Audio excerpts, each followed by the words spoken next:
তো দেখো আমরা অ্যালবামটা যে তৈরি করলাম, কীভাবে অ্যালবামটা তাহলে সবাই একবার দেখো। এই অ্যালবামটাকে তাহলে এই যে কোনটা এর উপরে তোমরা ডিজাইন, এরকম ডিজাইন আছে, এরকম ডিজাইন না করলেও হবে। তো এইভাবে খোলা হলো, এর ভেতরে কাগজটাকে এইভাবে আমাদের লাগানো আছে বলতে এখানে টোটাল আমাদের দুটো ব্ল্যাক আর্ট পেপার হলে আমাদের এই কাজটা কমপ্লিট হবে। দুটো আর্ট পেপার লাগবে, দুটো আর্ট পেপার দিয়ে এবার এখানে দেখা যাচ্ছে সরু একটা সে কেটে লাগানো হলো, আর দুপাশে বড় বড় দুটো লাগানো হয়েছে। এইবার আমাদের এই যে এটাকে আমরা যে তৈরি করেছি, তো টোটাল আমাদের 7টা জায়গা হতে হবে। কেমন? তাহলে এইখানে একটা হচ্ছে, এইখানে একটা, দুটো হলো, 3টে, মানে তোমরা এইখানে লেখাটাকে লাগাবে আর এইখানে আঁকাটাকে লাগাবে, এরকম করে 7টা জায়গা আমাদের হতে হবে। তাহলে এর মাঝখানে 1টা 2টো 3টে, এরকম 3টে পেপার যদি আমরা লাগাই তাহলে মানে দেখা যাচ্ছে একটা ব্ল্যাক আর্ট পেপার দিয়ে আমরা এইটাকে, এই বোর্ডটাকে তৈরি করলাম, তারপর আর একটা ব্ল্যাক আর্ট পেপার দিয়ে আমরা আর্ট পেপারকে এভাবে তিনটে ভাগ করলাম, 3টে ভাগ করে একটা 3টে পেজ এরকম বানিয়ে নিলাম।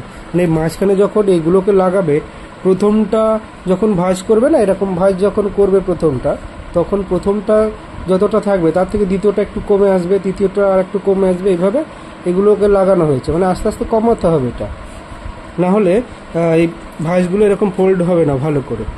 তো ভেতরটা ভালো করে আঠা দিয়ে এভাবে লাগিয়ে দিতে হবে। এভাবে দেওয়া হলো, তাহলে 7টা জায়গা আমাদের এভাবে হবে।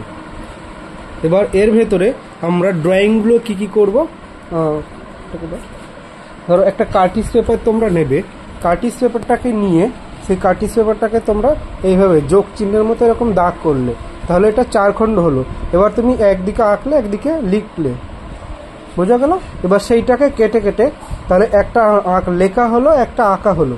সেইটাকে এইখানে একটা লেখাটাকে লাগালে, এইখানে একটা আঁকাটাকে লাগালে, মানে এই যে এরখানে মাঝখানে এভাবে 4 চৌকো সমানভাবে লাগাবে, যেন চারদিকে সমান গ্যাপটা থাকে, তাহলে দেখতে ভালো লাগবে। এখানেও তাই, এই যে আমাদের মাঝখানে যেটা আছে এটাতে কিন্তু এই যে যেটা দেখা যাচ্ছে বাইরে রয়েছে, যেটা বোর্ডটা তৈরি করেছি, এটার থেকে কিন্তু এটা সামান্য 1/2 ইঞ্চির মতো ছোট বানাবে, দুদিকে এরকম ছোট থাকবে। তারপর এই যে পেপারটা লাগানো হবে, এটা যেন এদিক থেকে এভাবে কম থাকে, আবার এদিকেও কম থাকে, সব দিকে চারদিকেই কম থাকতে হবে একটু, না হলে এটা এভাবে ভাঁজ করলে তাহলে বাইরে বেরিয়ে যাবে, না হলে ঠিক আছে। এভাবে ভাঁজ করলে যদি আমরা কম না রাখি, ভাঁজ করার পর এভাবে ফোল্ড করার পর ওটা বাইরে বেরিয়ে যাবে, কম না রাখলে। সমান সমান দিলে প্রবলেম হবে, তো ওটাকে সমান করবে না, একটু বাইরে কম রাখতে হবে ওটাকে। তাহলে এখানে একটা আমরা লেখা লাগাবো, এখানে একটা আঁকা লাগাবো, এইভাবে 7টাই হতে হবে। তাহলে মাঝখানে 3টে পেপার লাগালে আমাদের 7টা হয়ে যাবে, অসুবিধা হবে না। তাহলে তোমরা এইভাবে করবে, টোটাল 7টা।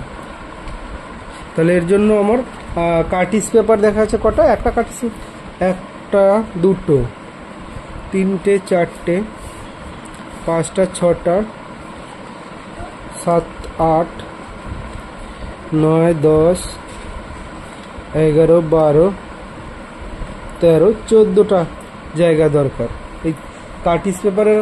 এই যে আমাদের যে ছোট যে অংশটা আমি বললাম যে এই একটাকে কাটলে, যে এই একটাকে কাটলে যে 4 টুকরো আমার হচ্ছে, এইরকম 14টা টুকরো দরকার আমার। তাহলে 14টা টুকরো দরকার হলে যদি আমি 3টেকে কাটি, 3 4 12টা হচ্ছে, 4টাকে কাটবো, দুটো আমার এক্সট্রা আরও থেকে যাবে, বোঝা গেল? মানে গোটা একটা কার্টিজ পেপারকে যদি আমরা কাটি, প্রথমে একটা কার্টিজ পেপারকে 4 ভাগ করলে সেটাকে আবার প্রত্যেকটাকে 4 ভাগ করবে, বোঝা গেল? তাহলে আমাদের ওখান থেকে একটা কার্টিজ পেপার রেখে দেবো। 3টেকে যদি আমরা কাটি, 3 4 12টা হয়ে যাচ্ছে আমাদের, আর একটা থেকে আমরা নিয়ে নেবো। টোটাল আমাদের 16টা হয়, সেখান থেকে 16টা থেকে আমাদের লাগছে 14টা, আর দুটো থেকে যাবে আমাদের। তাহলে ওই কার্টিজ পেপারগুলোতে তোমরা একে একে আলাদা করে এঁকে নিয়ে তারপরে অ্যালবামের ভেতরে লাগিয়ে দেবে তোমরা, অ্যালবামটার ভেতরে, ঠিক আছে? অ্যালবামটা এবার এর বাইরের ডিজাইনটা দেখা যাচ্ছে শুধু এভাবে না এঁকে তোমরা যদি চাও যে বিভিন্ন কিছু দিয়ে ডেকোরেশন করবো, সেই ডেকোরেশনও কিছু দিয়ে তোমরা করতে পারো, অসুবিধা নেই, ঠিক আছে? অ্যালবামটাকে। তো সবাই তাহলে করো ভালো করে।